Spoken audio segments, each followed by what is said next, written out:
Well, here we have the Toyota Camry ready to go. This is a pretty clean car. It doesn't look that bad. I mean, I got it at nighttime, so I didn't really get a good look at it. But the car seems to be in good shape, with the exception here of the dashboard. By the way, I got my buddy here helping me out with the disassembly of the trunk so that we can get that rear view camera hooked up into it. And I'm here enjoying my coffee. It's quite good. I love coffee. So if we look here on the inside of the car, we can see that we do have a broken windshield. Yeah, the car has been previously messed around with, and I can tell they were kind of rough with it a little bit, but other than that, everything else is in good shape. Like I said, the car is pretty clean. For this installation, as typical, you guys will obviously need your hardware. You're gonna need some tools, like the pry opening tools. I have an electric screwdriver with different bits as well. Okay, so it's great to have these. You're gonna need also a drill, an impact drill if you have one. If not, you can just use a regular socket. And you're gonna need an extension with a 10mm socket as well. And that's pretty much it, as far as I can remember from the previous disassembly. First, we had to take out these two pieces right here, and then you're going to remove two Phillips screws. After that, you're going to remove this piece, in which we can do actually right now. All you have to do is just twist it, and it comes right off, so that we can remove this middle console area. And that's it. You're gonna set that aside. For these side pieces, you're gonna have to remove that tape anyways. Okay, it is missing a piece. I can see why they had that tape on there. So yeah, it came out like this. I'm just gonna keep that in handy somewhere. Let's put all the pieces on the back. Now we're gonna take out the other piece, which is here. Let's put that on the back as well. Now, like I said, we removed these two Phillips screws. Before we get to that, we have to remove this center piece, and it comes off quite easily. Let's put the keys over here.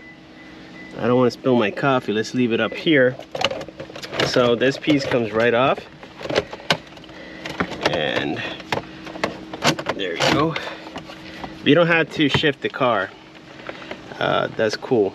Okay, now all we do is simply take this out of here, remove this wire, this harness for the cigarette lighter, and there's a, they have like an FM, it looks like an FM Bluetooth type of deal here, so that they could connect via Bluetooth to the radio. Now on this part, I think we had to shift the car. We're gonna have to do that. Let's see, there we go. Okay, let's turn off that radio. Now let's go ahead and unplug these two, and after that you can put it back on park. Remove the key. Now we have to remove this upper vent. Okay, for this you will need a pry opening tool like this one here. Let's go from the sides. And this one, I can tell it's been messed with before, because it came off very, very easily. And then just try our best to put that back together later.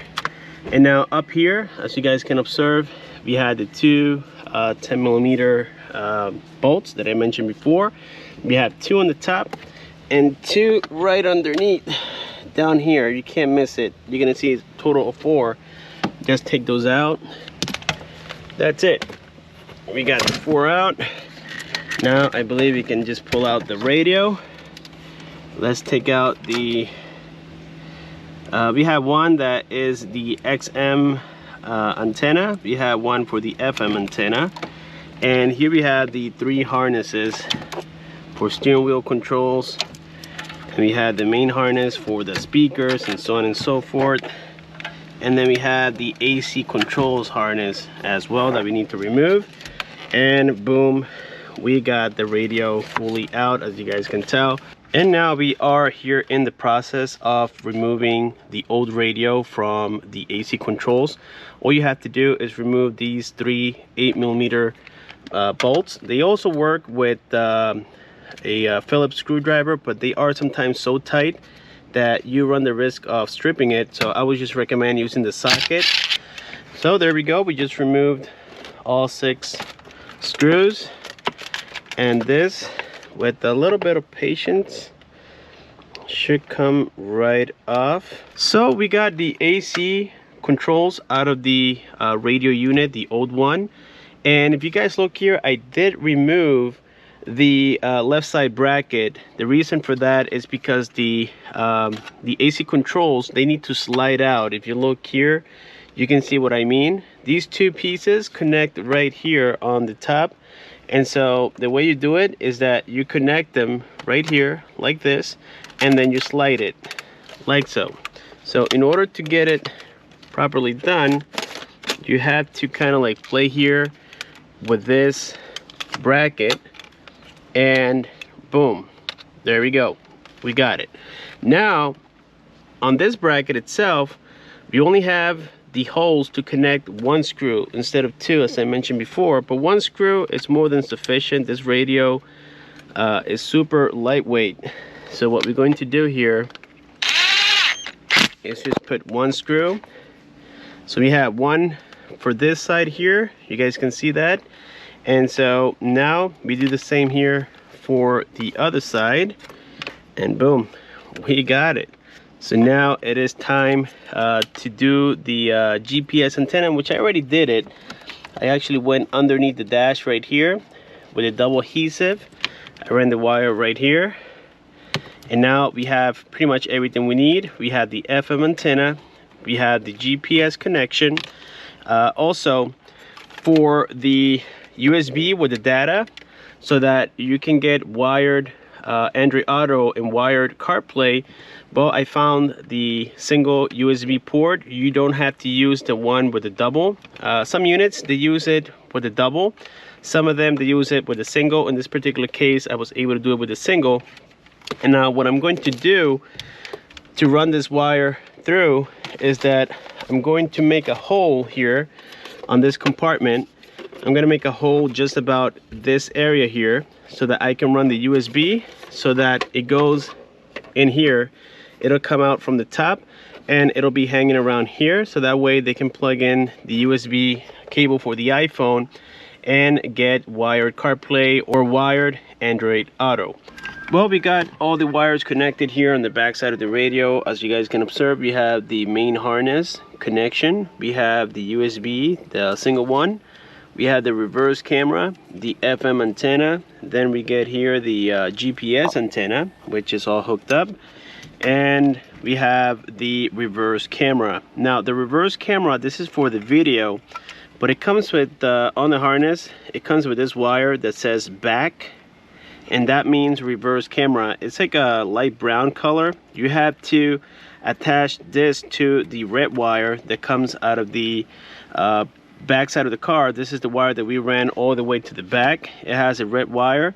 That's basically a signal wire, so that every time you put the car in reverse and the light comes on, it sends a signal to the radio, so that the radio can go into reverse camera mode. And that's it. So everything has been hooked up. I tested the FM radio, I tested everything is working well. Now it is time for reassembly. I also got the harness here. Don't forget the harness for the AC controls to connect that back again on there. And now we simply just look at the wires, look at everything that doesn't get pinched. And we have here the reverse camera wires and such. Let's make sure that these don't get tangled up, and we put everything back on here like so. And we do have some clips here towards the bottom side, and that's it. Let's get this wire out. Like I said, make sure nothing gets pinched. So for this, what I call the cubby hole, what I did is that I drilled right here a 1-inch hole, so that way we can get that USB cable around it. There we go. We got one, and we got the other one right here. Boom. Now here for this compartment, as I said earlier, you have to drill if you want to run this through. This is the USB cable so that we can get wired CarPlay and wired Android Auto. For Android Auto, you don't have an option. This radio doesn't support wireless Android Auto, so you have to have this connected.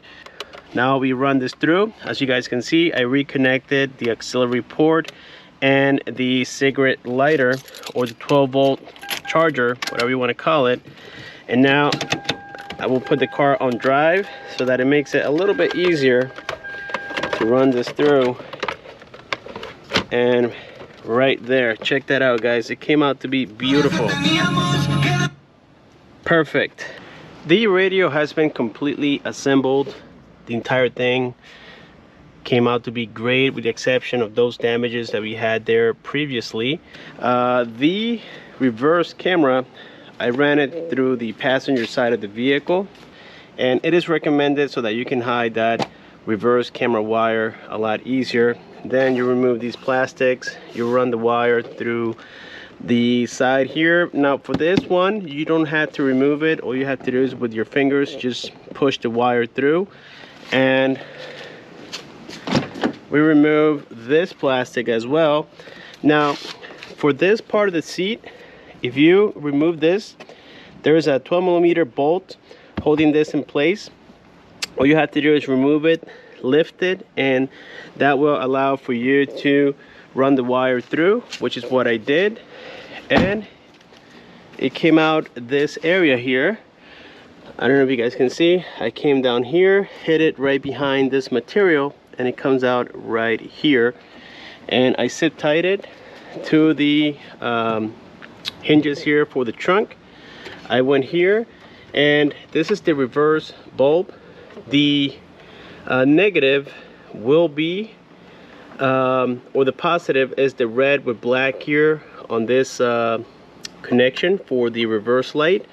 The ground will be the white and black. I had to remove this piece of trim, which is held by 10mm bolts, or nuts, excuse me. You have 1, 2, 3, 4, 5, so total of 5. And then you have some clips in which you can push with some pliers, and this whole piece comes right off. I drilled a hole so that I could run the wire for this, and that's it, guys. Now all we have to do here is simply reinstall this cover, in which goes on like this. So now let's go to the radio, test it out, and complete the review part of the video. It comes with the reverse camera, you get the microphone with it, it comes with the GPS antenna, you get all the harnesses that just plug and plays here with this particular vehicle. Keep in mind that this works for the Camrys from 2007 all the way up to 2011. Now here in the USA, the Camrys are super popular, so I know that a lot of people can take advantage of this. And it is just so much better, obviously, than the factory radio. Just look at this massive display with a resolution of 1024 by 600, which is a pretty decent resolution considering that you are away from the radio. You know, it's not like you're viewing a cell phone or a tablet where you have it a lot closer to you. Viewing this at about this distance right now is perfect. It looks fabulous. I'm telling you guys, this is amazing. You do get it a little bit cheaper. So we had things here like navigation, and for navigation it says I think it's called Go Here or Here We Go, something like that, but it does need internet service in order for it to work. We are getting a good reception with the GPS. We're going to see that here in just a second. The next one we have is radio. The reception is working great. Let's go ahead and show you here. It sounds amazing.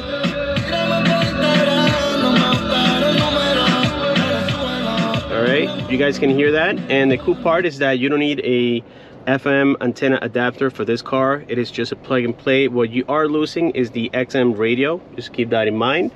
The next one we have is settings, and on settings we have here device port. This is to give you information on the ports of the radio. I don't know why we need that, but they are there. We have system information. As I said before, it comes with Android 10.1, and the rest of the information is here. We get 2 GB of RAM, 32 GB of internal storage. It has the all-winner A7 1.3 GHz quad-core processor. The resolution of the display 1024 by 600. The MCU is the 4.0. For factory settings, in which I will recommend not to touch this unless you know what you're doing, it is 48, so 8888. Then press OK, and it takes you right there. All of that information is provided right here on the manuals that came with the radio, so that's very cool. GPS detection, this is what I wanted to show you guys. That's the reception that we are getting right now. I did install the antenna right underneath this area here, so we are getting pretty strong reception right now, and that's great. Now check this out, we are getting a working steering wheel control. So if I go here, you can see that it works. That's volume up, volume down. You have these, I set them up to skip music. So as you guys can see, all you have to do is select the option, and then you press the button that you want that to be. So in this particular case, this will be skip forward. This is going to be a skip backwards, okay, which is really cool. We have things like GPS. If I had more buttons on here, I will set them up. We got mode. For mode, I just set up mode right here, and that's pretty much all I did. So we can increase, decrease the volume, skip the music, go back, and then we have mode on here as well, in which mode will just take you back into the home screen, as you guys can observe. And now we have here what you guys really want to see is that CarPlay. So it is called Z-Link. When you open that right here, let me unplug the phone. So right there, it is unplugged. It'll disconnect here in just a second. Now it says waiting. So if I just simply plug it in, you guys will see how it works. Now you can see it says connecting, and boom, we are on settings. Check that out. This is the best method to have it plugged in because there's hardly any lags on here, which is great. And of course we had then the Bluetooth side of it. So if we go here into settings, we go into Bluetooth. Now I decided not to do this yet. I want to do it for the first time here with you guys. So we just wait here until we can see the Bluetooth and car Bluetooth. I believe is this one here. Let's click on it. Let's put 0000. Let's pair to it, and that's the one. As you guys can see, I am connected, and now it went automatically to Z-Link. It says connecting, and in no time you guys will see how we have a working CarPlay wirelessly. But if you saw that right there, there was a little bit of a lag. When I move the pages, you can see that it lags way more than when you have it plugged in. So my recommendation is to have it plugged in, but if you don't want to do that and you feel like doing it this way, it's fine as well. Let's go here into music. Let's go into last played, and let's see, I have here kid songs. I have people use my account all the time. So let's say we play this one here. Okay, everything's working perfect, guys. The power key, this is a mute button as well. We have the home key, like I said, the back key, and over here you have the task killer key, as I mentioned, and that works awesome as well. This is absolutely amazing. Everything plugs and plays. It fits very well, as you guys can observe. I have zero complaints about this radio. There's nothing I really want to change. We get a reverse camera, as I said before. You get Bluetooth, wireless CarPlay, wire CarPlay, and Android Auto as well.